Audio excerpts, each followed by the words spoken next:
Coming to you on the back of the official opening of the 11th SA AIDS conference in Durban, and the stage is now set for a week of discussions and meetings between NGOs, civil society, policymakers and government about the South Africa's AIDS story. And just to bring you up to speed, let's bring you up to speed with some of the numbers firstly.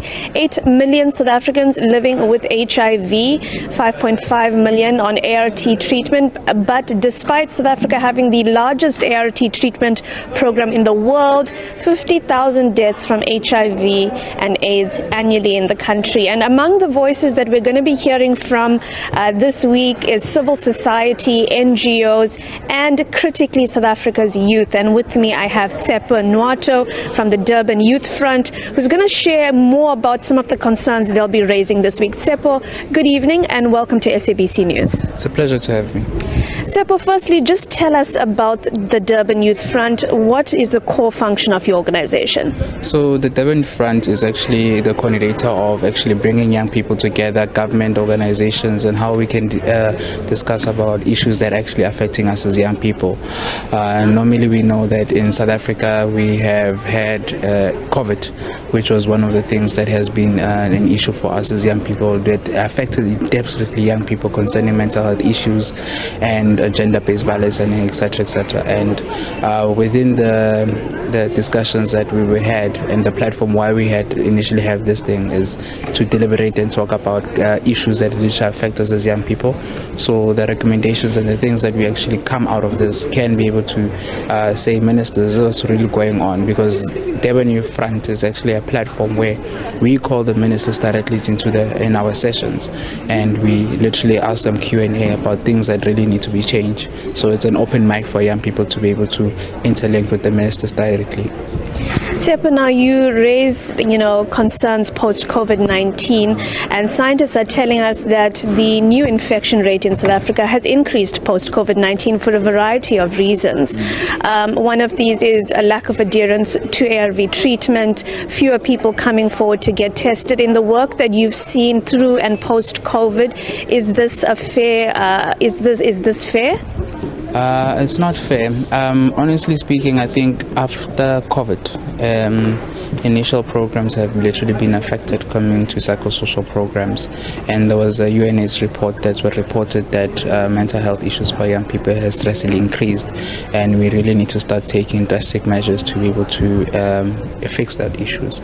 But now the only way that we can literally fix them is actually for us as young organizations to step up and work together and literally fix these issues and create cultural projects that will actually look at those issues that are really affecting us as young people. I think over the years we had big time organizations that would think they know how to strive and talk about young people's issues, but when it comes to that, some of the things that they're doing does not meet our needs. So we as young people are here to be able to say we're here, and we don't need to be told what to do. We know what to do. Tsepo, then take us into your confidence. What do you need for your needs to be met from government and policymakers? Listen, as an organization, as myself, barriers of funding has been an issue concerning the platforms, because after COVID, funding issues has been a major issue to actually provide support to youth-led organizations. And from that, I think is one of the providing youth organizations with capacity building, and within not just capacity building, but financial resources that they can literally have accesses to clinical services, and how we can be able to go to communities, go to schools, and literally channel those issues that are really affecting us as young people. If I can tell you something, that before COVID, we used to have community events. What happened now? We used to have events that will literally directly talk to a community. Right now we're just seeing testing stations, but we are not seeing any events being run in communities. Where are they? What are we doing? And that's where we need to come in as young people, to literally sit down and say, listen, for the next 2 years before another conference happens, we really need to say, what are we doing to really cover those taps that have been those gaps that have been open during the durations from COVID. Tsepo, just wrapping up now, earlier you said to me you have a real concern that young people are simply not using condoms, despite government rolling out condoms and condoms really being pretty widely available. You go to a public restroom at a petrol station and you'll see a condom station or a box of condoms freely available. Why are young people, young South Africans, not using them? Young people are not using condoms. They know they're there.